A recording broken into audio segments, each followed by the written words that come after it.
안녕하세요, 여러분. 저는 과학기술정책연구원의 홍성주 연구위원입니다.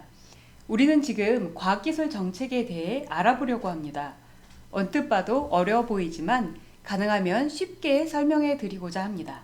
너무 학술적인 이야기들은 좀 피하고 가급적 시사성 있는 내용들로 구성해 보았습니다. 이번 강의는 일반인이나 학생들이 과학기술 정책에 대해서 가질 수 있는 가장 기본적인 질문들로 구성을 하였습니다. 한 4가지 정도 다룰 건데요. 첫 번째는 과학기술 정책이 뭐예요? 두 번째는 과학기술 정책에서는 뭐를 해요?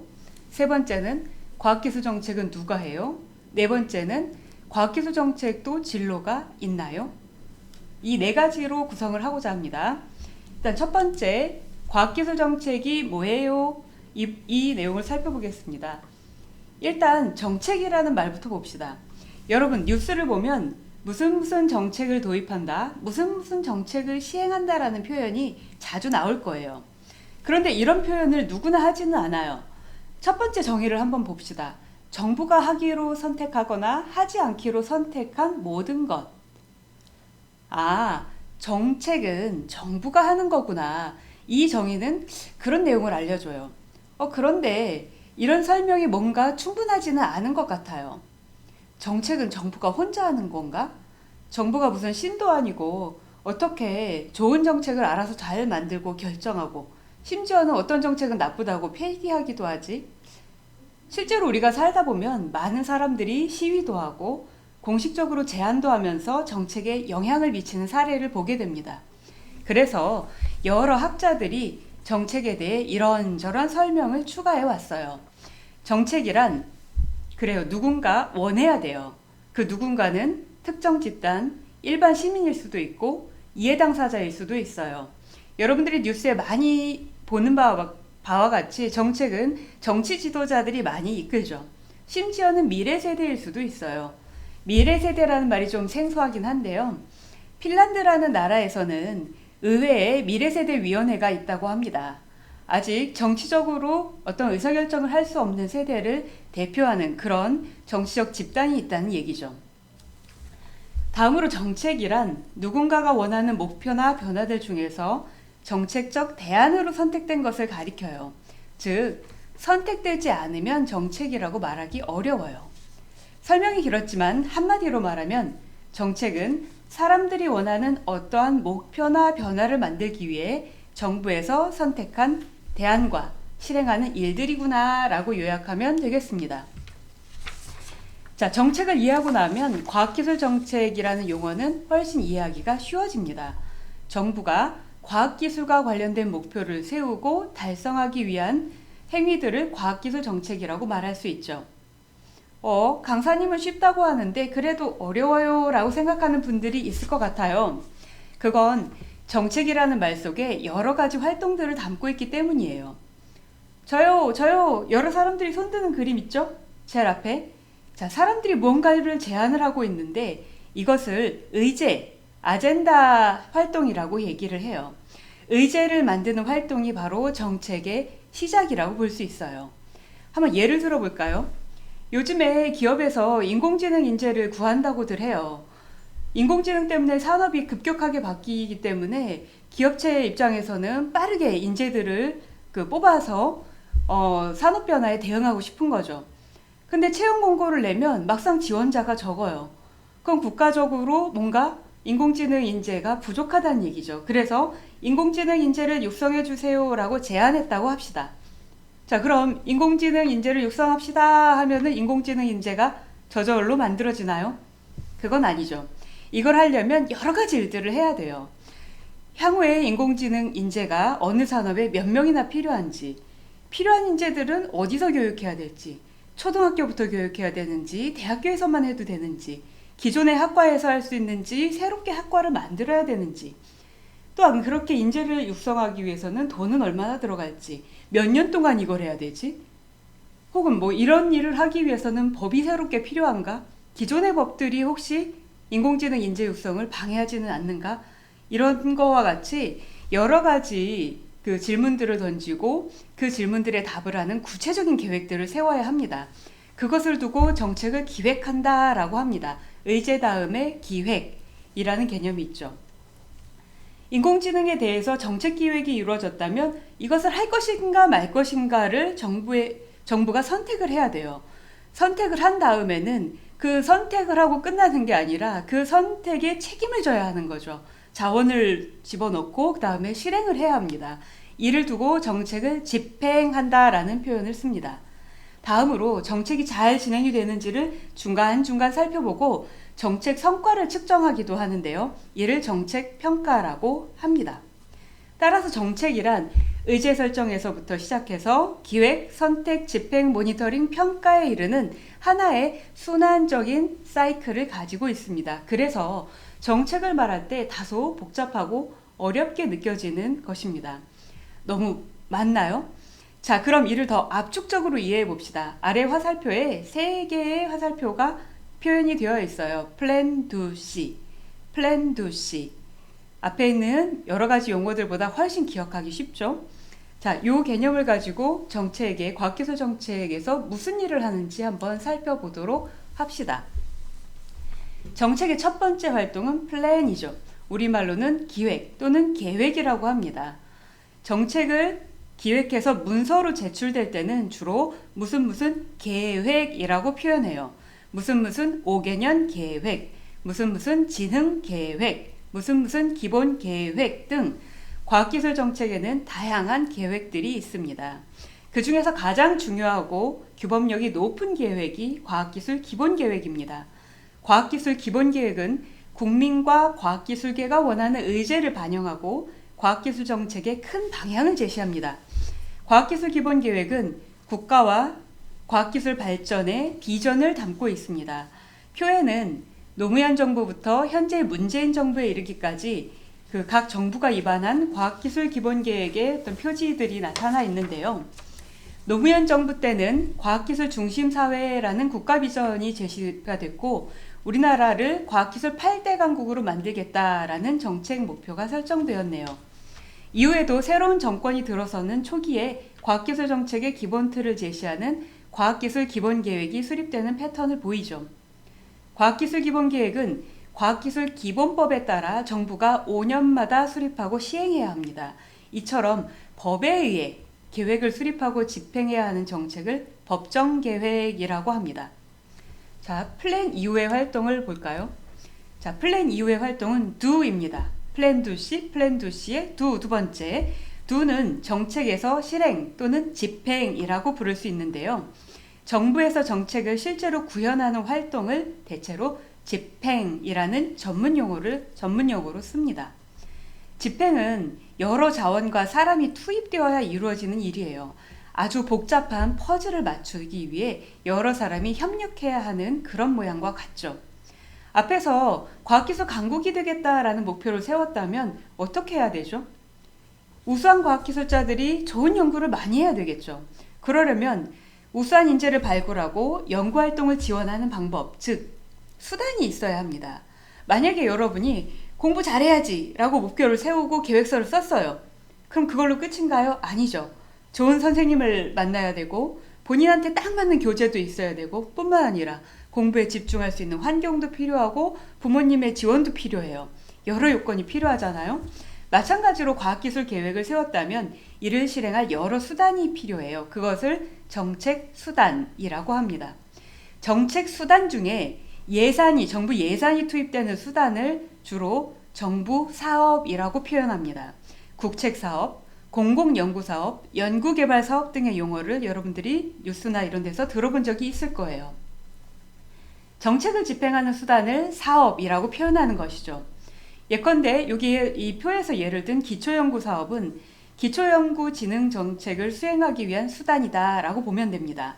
정책 사업들은 또 목표를 실현하기 위해 구체적인 방법들로 설계되어 집행이 됩니다. 표와 같이 기초연구사업은 여러 가지 유형에 의해 구분이 되어서 아주 세부적으로 설계가 되어 수행이 되는 것이죠. 자, 이렇게 우수연구와 생애 기본연구 사업을 집행하고 있어요. 근데 집행하고 나면 궁금해지는 게 있어요. 뭐죠? 일이 정말 잘 되고 있는지, 퍼즐이 잘 맞춰지고 있는지 궁금해지는 거죠. 바로 정책 활동의 세 번째, 플랜2C의 세 번째 C, 정책 평가 차례입니다.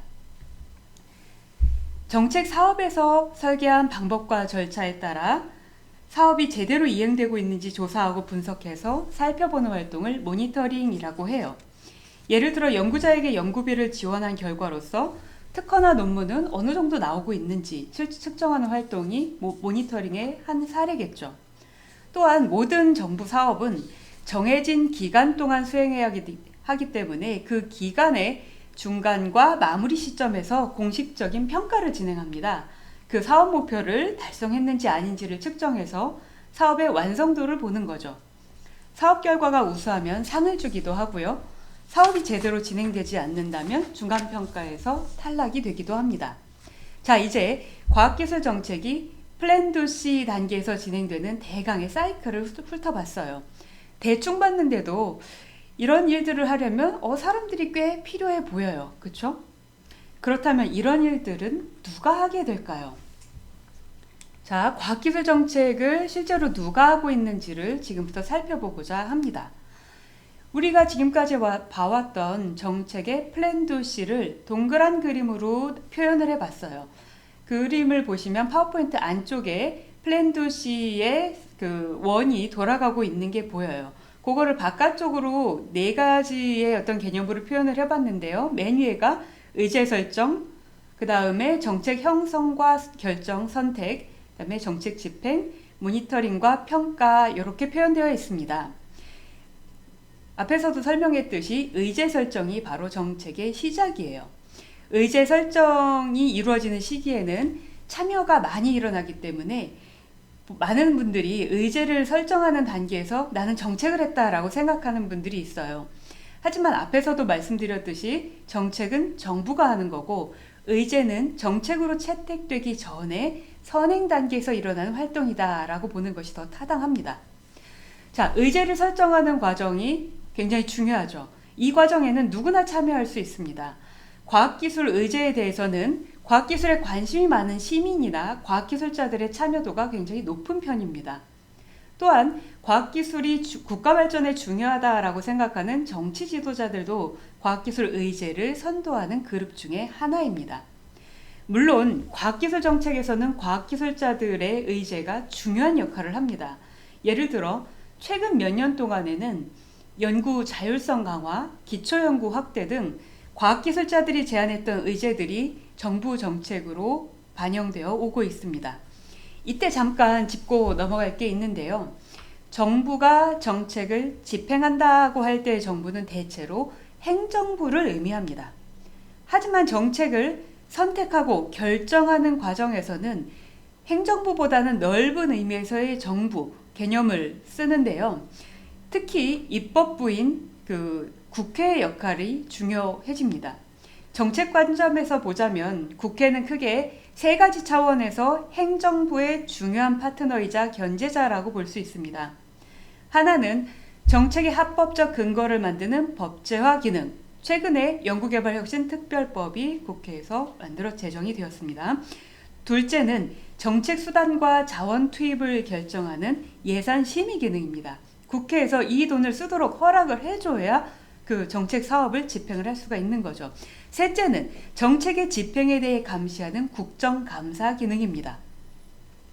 정책이 결정되고 난 이후에는 주로 행정부가 정책 집행의 무수한 과정을 총괄하고 지휘하게 됩니다. 정책의 집행과 평가 부분에서는 해야 하는 일들이 참 많습니다. 공부할 때 생각해 보세요. 계획서 쓴 다음에 정말 많은 시간과 노력과 여러 가지 방법들을 써야지 공부가 실제로 되고 실력도 나오잖아요. 그렇죠? 이런 일들을 체계적으로 수행하기 위해 정부는 정부에서 하지 못할 만큼의 많은 일들을 공공기관을 만들어서 수행을 하고 정부의 정책 사업을 맡기는 경우가 많습니다. 자, 이번 페이지에서는 과학기술 정책의 핵심 행위자들을 크게 한 네 가지 그룹으로 나누어서 조금 더 구체적으로 봤습니다. 왼쪽 위에를 보면 이제 청와대 로고가 보이죠? 예, 대통령실에는 대통령 과학기술 보좌관이라는 조직이 있습니다. 이 조직이 그 국가과학기술 정책에 대해 총괄을 한다라고 볼 수가 있고요. 대통령께 직접 자문을 제공하는 국가과학기술자문회의와 제4차 산업혁명위원회라는 자문기구가 있습니다. 오른쪽 위쪽으로 보면 대한민국 국회, 아까 국회가 정책에 굉장히 중요한 역할을 한다라고 했는데요. 특히 과학기술 정책 분야에서는 과학기술정보방송통신위원회의 역할이 중요하다라고 볼 수 있습니다. 자, 가장 큰 영역을 차지하고 있는 부분은 중앙정부와 그 소속의 과학기술정책 관련 기관입니다. 그 중앙정부 중에서 가장 핵심적인 부처는 과학기술정보통신부입니다. 과학기술정보통신부는 그 소속으로 한국연구재단이나 국가과학기술연구회와 같이 대단히 중요한 과학기술 정책의 플랜도시를 같이 살펴보는 그런 기관들을 운영을 하고 있습니다. 과학기술정보통신부뿐만 아니라 산업통신자원부나 다른 부처들도 연구개발 사업에 투자하고 정책을 운영하기 때문에 과학기술 정책을 실행하는 또 다른 부처들이다라고 볼 수가 있습니다. 자, 두 개의 부처 이외에도 여러 개의 부처에 소속되어 있는 싱크탱크와 전문기관들이 운영이 되고 있고 그 사례를 아래에 로고로 간단하게 표현을 해봤습니다. 자, 오른쪽 옆으로 다시 가시면요. 지방자치단체 소속의 과학기술정책 관련 기관도 있구나라는 점이 보일 거예요. 자, 부산시에는 부산산업과학혁신원이 있고요. 경기도에는 경기도경제과학진흥원이 있습니다. 이름들이 비슷비슷해서 강사도 헷갈립니다. 자, 서울시에는 서울기술연구원이, 대전시에는 대전과학산업진흥원이 있습니다. 최근에는 충청남도에 충남과학기술진흥원이 발족되었다고 합니다. 이렇듯 청와대, 국회, 중앙정부, 지역정부, 그리고 정부에 소속된 공공기관에서 과학기술 정책의 플랜도시를 하고 있구나 하는 점을 살펴보았습니다. 자, 이제 마지막으로 과학기술 정책에도 진로가 있는지, 어디서 일하고 어떤 능력이 필요하고 어떻게 진로를 설계를 해야 되는지에 대해서 간단히 살펴보려고 합니다. 일단 과학기술 정책에 종사한 사람들은 다음과 같은 그 기관에서 일을 한다라고 볼 수가 있는데요. 첫 번째는 과학기술의 정책을 총괄하는 중앙정부 혹은 지방정부에서 공무원으로 일을 하는 경우겠죠. 두 번째는 과학기술 정책을 집행하는 공공기관이라고 볼 수 있고요. 세 번째는 과학기술 정책에 대한 연구나 조사 분석을 수행하는 싱크탱크. 자, 네 번째는 민간 컨설턴시가 있습니다. 민간이 왜 들어갔나 궁금해 하실 것 같아서 짧게 설명을 더 해보려고 합니다. 정책 기획과 집행, 평가에는 업무량이 많습니다. 그렇다 보니 업무들을 세세하게 나누고 그 중에 조사 분석이 필요한 업무의 일부는 민간 컨설팅 회사에 의뢰하는 경우가 있습니다. 최근에는 민간 컨설팅 회사의 분석 결과가 정책에 직접 활용되는 사례가 늘어나고 있습니다. 즉, 정부와 공공부문에 종사하지 않더라도 정부 정책에 참여할 수 있는 민간 직업이 가능하다는 얘기죠. 다음으로 과학기술 정책 진로를 선택하려면 어떤 소양을 가져야 하는지 살펴보려고 합니다. 자, 무엇보다 경제적으로 돈을 많이 벌겠다라고 하는 분은 공공부문과는 맞지가 않습니다. 공공서비스에 봉사하겠다라는 공적 소명의식을 가진 분들이 그 공공부문으로 취업을 하시는 게 옳습니다. 과학기술 정책 분야에서 필요한 전문 역량은 크게 한 3-4가지 정도로 볼 수 있는데요. 그 중에서 첫 번째는 과학기술에 대한 이해입니다. 과학기술 정책에서는 과학기술에 대한 기본 지식뿐만 아니라 과학기술이 발전하는 최신 동향에 대한 정보 습득과 이해 능력이 필요한 경우가 많습니다. 두 번째는 정책의 집행에 필요한 사업기획과 사업관리 역량이고요. 그 다음에 세 번째는 정책의 모니터링, 평가 같은 작업을 수행하기 위해 필요한 조사 분석 역량 등이 있다라고 볼 수가 있겠습니다. 자, 이런 능력은 어디에서 키워야 하고 어떤 진로를 통해서 개발을 해야 되나요? 라는 질문이 마지막 질문일 텐데요. 자, 우리는 앞에서 봤듯이 과학기술 정책에서 관련된 직업은 이제 중앙정부, 공공기관, 싱크탱크 이렇게 구성이 된다라고 봤는데요. 일단 행정부에서 과학기술 정책을 수행하기 위해서는 관련 공무원이 되어야 합니다. 공무원은 공무원 임용에 필요한 시험을 보거나 또는 행정고시를 봐야지 될 수가 있는 거죠. 근데 해마다 과학기술 정책 분야에 뽑는 공무원의 수는 많지가 않아요. 몇십 명이 되지 않기 때문에 오히려 그거보다 훨씬 큰 많은 분야를 차지하는 것은 공공기관 채용 시장이다라고 볼 수가 있습니다. 근데 과학기술 정책이라는 그 분야가 전문성이 좀 높다 보니까 대개 석사나 박사학위 수요자들을 중심으로 채용이 이루어지게 됩니다. 제가 근무하고 있는 과학기술정책연구원을 비롯해서 관련 공공기관들을 살펴보면 크게 학부 이후로 한 3가지 정도 진로 경로들을 통해서 취업을 하고 있구나라는 사실을 알 수가 있는데요. 첫째는 과학기술 분야의 학사학위 졸업자가 이제 기술 정책이나 경제학, 행정학 같은 정책 역량에 도움이 되는 그런 대학원에 진학하고 관련된 공공기관에 취직하는 경우입니다. 두 번째 경로는 이제 행정학이나 경영학을 전공한 비과학기술계의 학사 졸업자가 과학기술 정책 관련 대학원에 진학을 하거나 혹은 과학기술 정책과 관련된 학위 논문을 작성한 후에 이제 과학기술 정책을 수행하는 공공기관에 취직하는 경우입니다. 그다음에 세 번째 경우는 과학기술 분야에서 석사나 박사 학위를 받은 분들이 바로 이 정책 관련 기관에 진입하는 사례인데요. 과학기술 정책에서는 기술의 최신 정보가 중요한 분석 내용인 경우가 많기 때문에 이공계 학위자에 대한 수요도 일부 있다라고 볼 수가 있습니다. 자, 이상으로 과학기술 정책에 대한 초단기 속성 강의를 마쳤습니다. 여러분, 과학기술 정책을 이해하는 데 도움이 되셨나요? 이번 강의 퀴즈는 강의를 들은 분이라면 귀에 딱지가 앉을 만큼 반복되었던 내용에서 출제했습니다. 힌트가 더 필요하지는 않겠죠? 자, 지금까지 저는 과학기술정책연구원의 홍성주였습니다. 강의가 도움이 되셨다면 좋아요 부탁드립니다. 감사합니다.